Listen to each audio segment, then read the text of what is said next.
आज हम practice questions करेंगे रिलेटेड टू अनएम्प्लॉयमेंट और business cycle. So let's start. The first question is what are the four phases of business cycle. Pause the video and try to answer. जी, business cycle के 4 phases थे: expansion, peak, recession and trough. तो इसमें से सबसे ज़्यादा match कौन सा आंसर कर रहा है? इस आंसर को देखें तो अनएम्प्लॉयमेंट, तो ये कोई फेज नहीं है. इस ऑप्शन में देखें कॉन्ट्रैक्शन. कॉन्ट्रैक्शन और एक्सपेंशन दोनों अपोजिट हैं. रिसेशन और कॉन्ट्रैक्शन एक ही बात, एक ही चीज़ को कह सकते हैं, तो ये रिपीटेशन हो रही है. इसमें एक्सपेंशन का जिक्र नहीं है. ऑप्शन ये भी गलत है. पीक, रिसेशन, ट्रफ, एक्सपेंशन, हाँ जी ये हो सकता है, ये बिल्कुल हो सकता है. पीक आती है, देन रिसेशन है, पीक सबसे ऊपर, रिसेशन डाउन टर्न आएगा, ट्रफ सबसे नीचे जहाँ पे डिप्रेशन है, फिर एक्सपेंशन जो है वो ऊपर की तरफ जाएगा. बिजनेस साइकिल, ठीक है, इट कैन बी ना आंसर. और बाकियों को भी चेक कर लेते हैं. पीक, इन्फ्लेशन, इन्फ्लेशन कोई नहीं होता, फेस नहीं होता. Trough, expansion, peak and recovery. Expansion and recovery both are same thing, ठीक है. So the best answer, suitable answer is this one. Nice. अच्छा, द प्रोडक्शन पॉसिबिलिटी फ्रंटियर और curve for the nation of Pakistan is shown here. It is not basically shown here, I have drawn it. कुछ इस तरीके से है, मैं दे देती हूँ यहाँ पे. इसका पीपीसी कुछ ऐसे था. This is the point Z, this point is Z, ठीक है. The PPC shown for the nation of Pakistan की ये पीपीसी है उसका. Pakistan current output indicated by point X, ये पॉइंट X यहाँ पे है. Based on this PPC what are the output gap and relationship between the current rate of unemployment. यहाँ पे देखें पीपीसी के इनसाइड है, any point which is inside the PPC. तो बिजनेस साइकिल में ये क्या चीज़ आएगी? Means there is an inefficiency, unemployment है. इनएफिशिएंसी यानी जितना पोटेंशियल आउटपुट से लोअर प्रोड्यूस हो रहा है. तो अगर पोटेंशियल आउटपुट से लोअर प्रोड्यूस होता है तो ये यूँ अगर बिजनेस साइकिल जाती है, this is the potential output जो मीडियोकर लाइन होगी, ट्रेंड होगा. And this gap is a negative output gap, recessionary gap जिसको कहते हैं, जिसमें पोटेंशियल आउटपुट से लेस आउटपुट होता है. तो इसमें देखें ये कौन सा नेगेटिव आउटपुट गैप होगा. तो option this and this have negative output gap. और आगे देखें क्या कह रहे हैं, अनएम्प्लॉयमेंट और नेचुरल रेट के दरमियान क्या फ़र्क होगा. अच्छा, यहाँ पे क्या होता है, यहाँ पे सिक्लिकल जो सेंटर में लाइन है, ग्रोथ ट्रेंड है, यहाँ पे सिक्लिकल अनएम्प्लॉयमेंट बिल्कुल ज़ीरो होती है. नेचुरल रेट और जो अनएम्प्लॉयमेंट रेट है वो इक्वल होता है. लेकिन अगर नेगेटिव आउटपुट गैप की बात की जाए तो unemployment rate is much greater than natural rate of unemployment. तो current unemployment rate is equal to the natural rate of unemployment. नहीं, current employment rate is lower than natural. नहीं, lower जो है वो पॉजिटिव में होता है, क्योंकि जो अनएम्प्लॉयमेंट है फ्रैक्शनल और स्ट्रक्चरल को भी कवर हो जाती है, तो वो भी तकरीबन सप्रेस हो जाती हैं. And economy is performing so well and so high, so the inflation है ही है और इकोनॉमी ओवर हीट हो रही होती है. And they are giving more than their capacity, जो पोटेंशियल आउटपुट है उससे ज़्यादा इकोनॉमी प्रोड्यूस कर रही होती है. सो नेगेटिव आउटपुट गैप में this is the yes correct answer. Current employment is greater than natural rate of unemployment. Yes, that's the correct answer. Oh my God! Wow! This one. Next, which of the following best describes what is occurring when an economy actual output is above its full employment level of output. जी, जब actual full employment जो है से ऊपर जा रहा होता है output, so it's a positive gap, it's a positive output gap. Do it! Just do it! Which of the following is correct interpretation of unemployment rate of 4%? Unemployment का formula क्या था? Unemployment का formula was unemployment over labor force. ठीक, सो customise करके मैं pen का थोड़ा nib जो है वो थिन कर लेती हूँ. ओके, अच्छा, अनएम्प्लॉयमेंट होती है और नीचे लेबर फोर्स. तो इसमें अगर 4% अनएम्प्लॉयमेंट रेट गिवन है, तो इसका आंसर अगर ये 4% है, दैट मीन्स ये अनएम्प्लॉयड जो बंदे हैं वो 4% है टोटल लेबर फोर्स के, और the ratio of labour force निकाला जाता है. तो ये सारे ऑप्शन, बाकी के जितने भी ऑप्शन हैं जिसमें 4% ऑफ पॉपुलेशन लिखा गया है, पॉपुलेशन तो है ही नहीं, हम 4% ऑफ लेबर फोर्स देखते हैं। 4% ऑफ लेबर फोर्स, आगे तो बात ही ख़त्म हो जाती है, आगे और कॉम्प्लिकेशंस है ही नहीं इस क्वेश्चन में। सिर्फ आपने यहाँ पे आइडेंटिफाई कर लिया, that's it. 4% of labour force होगा is out of the work and looking for the work. Yes, जो कि इनको काम नहीं मिल रहा है लेकिन they are willing to work and looking for the job. So the first option is correct.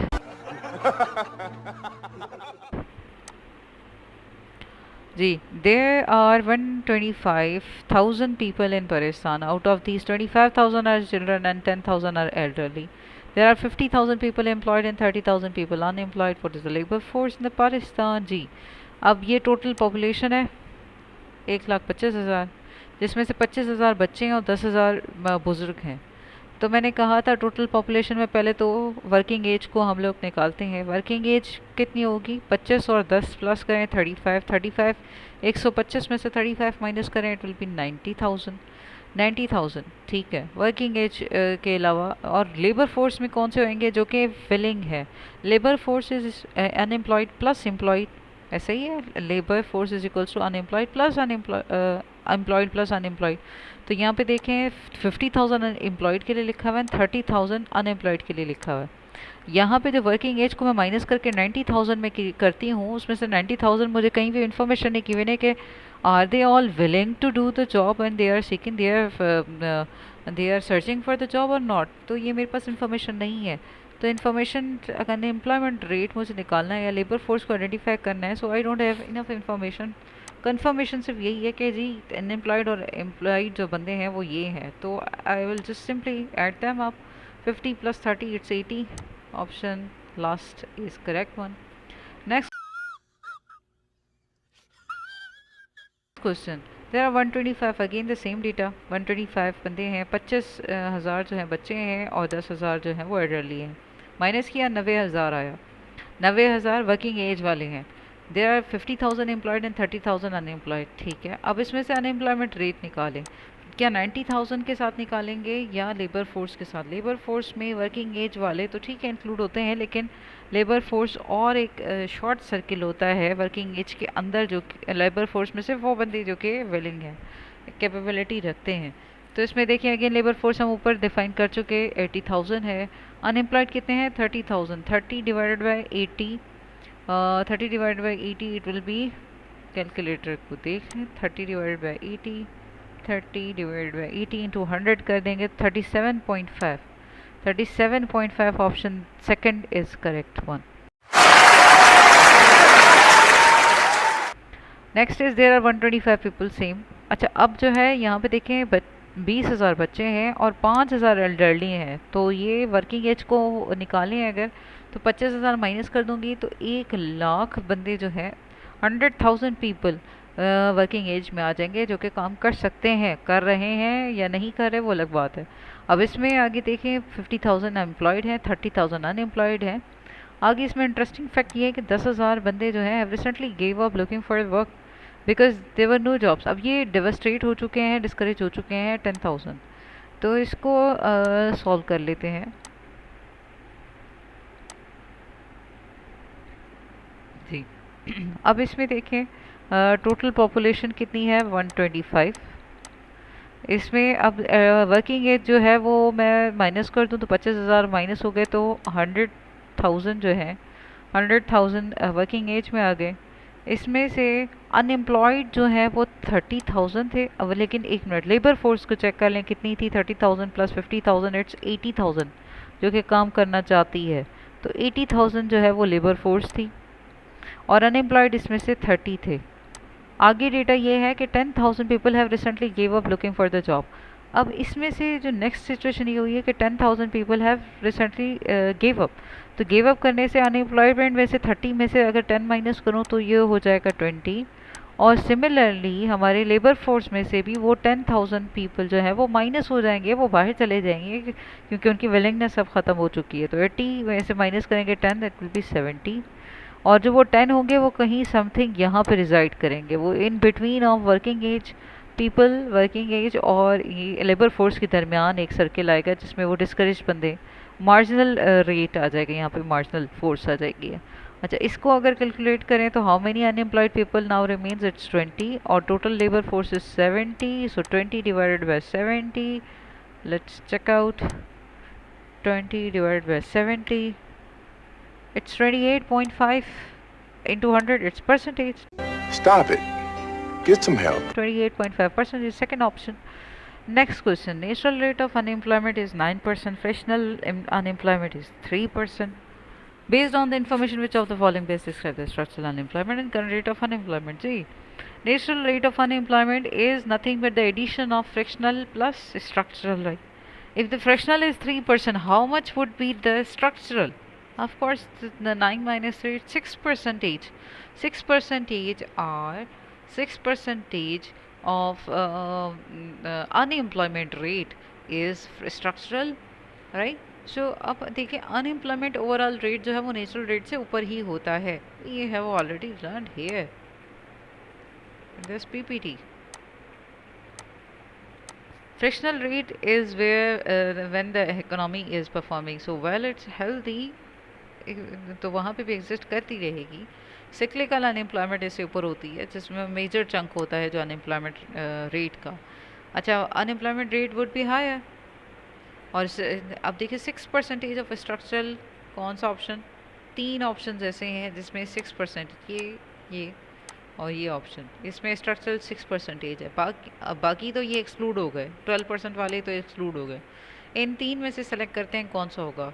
We decided that unemployment rate would be higher than the natural rate of unemployment. That is the usual situation. Unemployment rate would be, will it be like less than, greater or equal? Greater, of course. So is equals less, where is it? This one 6% and unemployment rate is greater than 9%. This is the answer. I am the one, the way your son don't need. Next question, unemployment rate of Pakistan in 2020 and labor force as per the Pakistan Bureau of Statistics in 2017-18. If you have watched my previous videos, I have discussed the labor force survey conducted by the PBS in 2017-18 that showed the labor force amounted to 65.5 million. So we have two options with the 65.5 million. 5.55, it's simply, you may Google it and you will be you'll come to know that in 2020 the Pakistan's unemployment rate was 4.45 approx.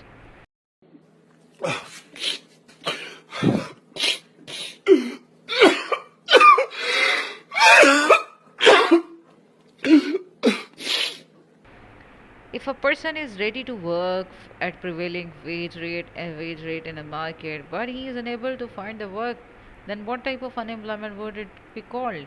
जी कैसी होगी ये, कौन सी unemployment होगी? अगर wage rate की वजह से जो है is ready to work at prevailing, जो भी वेज रेट चल रहा है उस पर रेडी है काम करने के लिए, लेकिन फिर भी उसको काम नहीं मिल रहा है, तो वॉल्टियर होगा, इनवॉल्ट्री या सीजनल. सीजनल में तो हो ही नहीं सकता, क्योंकि सीजनल क्या होता है कि जी आप एक फ्रैक्शनल की टाइप है जिसमें आप टेम्प्रेरी अनएम्प्लॉयमेंट का शिकार हो जाते हैं ड्यू टू द सीज़न.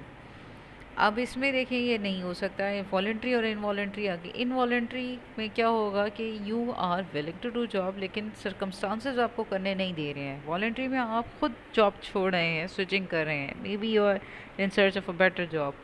तो अभी इस वक्त वो विलिंग है, is ready to work at prevailing wage rate, लेकिन he is unable to find the work, so involuntary.